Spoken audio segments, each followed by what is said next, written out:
জ্বালানি তেলের দাম নিয়ে আজ সন্ধ্যার মধ্যে একটি সিদ্ধান্ত আসতে পারে বলে জানিয়েছে জ্বালানি বিভাগ। সচিবালয়ে জ্বালানি পরিস্থিতি নিয়ে আয়োজিত সংবাদ সম্মেলনে এই কথা জানান জ্বালানি বিভাগের যুগ্ম সচিব মনির হোসেন চৌধুরী। তিনি জানান, বর্তমানে দেশে 1,28,939 মেট্রিক টন ডিজেল মজুদ আছে। এছাড়া 7,940 metric ton octane, 11,431 metric ton petrol ও জেট ফুয়েল মজুদ রয়েছে, 44,609 মেট্রিক টন। দেশে ডিজেল নিয়ে কোনো সংকট নেই উল্লেখ করে তিনি বলেন, মার্চে জ্বালানি তেল নিয়ে কোনো সমস্যা হয়নি, এপ্রিলেও কোনো সংকট হবে না। ডিজেল পাচার রোধে সীমান্তে কড়া নজরদারি জোরদার করা হয়েছে বলেও জানান মনির হোসেন চৌধুরী।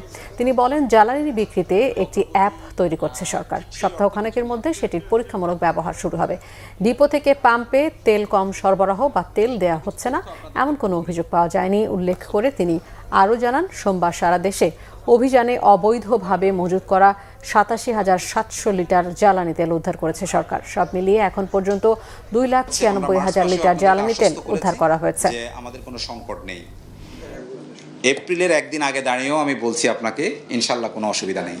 আমরা দুভাবে হিসাব করি, আজকের দিনেও ওই মাননীয় মন্ত্রী যেটা বলেছে সেভাবেই স্টক আছে। আমি এই মুহূর্তে অ্যাভেইলেবল যেটা আমি ব্যবহার করতে পারবো সেটার কথাটা আমি বলেছি। আমার কিন্তু ডেড স্টক একটা, এটা আপনারা যারা কমার্সের স্টুডেন্ট আপনারা জানেন, আমার ডেড স্টক আছে, কিন্তু সেটা সহ আমরা গত বছরের সাথে হিসাব করে ওইটা হচ্ছে আমাদের মূল হিসাব।